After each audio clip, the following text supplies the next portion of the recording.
شروع اللہ کے نام سے جو بڑا مہربان اور نہایت رحم کرنے والا ہے۔ السلام علیکم ورحمۃ اللہ وبرکاتہ۔ حضرت عائشہ رضی اللہ تعالیٰ عنہ بیان کرتی ہیں، رسول اللہ صلی اللہ علیہ وآلہ وسلم نے یہ آیت تلاوت فرمائی۔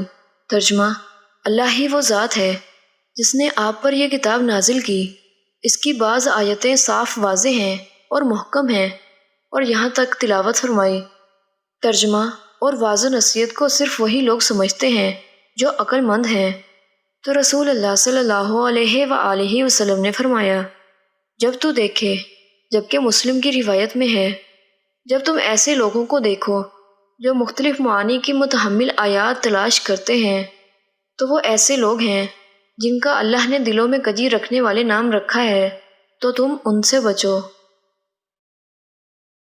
حضرت عبداللہ بن عمر رضی اللہ تعالیٰ عنہ بیان کرتے ہیں، میں صبح سویرے رسول اللہ صلی اللہ علیہ وآلہ وسلم کی خدمت میں حاضر ہوا۔ راوی بیان کرتے ہیں، آپ صلی اللہ علیہ وآلہ وسلم نے دو آدمیوں کی آواز سنی جو کہ کسی آیت کے بارے میں جھگڑ رہے تھے۔ رسول اللہ صلی اللہ علیہ وآلہ وسلم غصے کی حالت میں ہمارے پاس تشریف لائے۔ غصے کے آثار آپ کے چہرے پر نمایاں تھے۔ آپ صلی اللہ علیہ وآلہ وسلم نے فرمایا، تم سے پہلی قومیں کتاب میں اختلاف کرنے کی وجہ سے ہلاک ہوئیں۔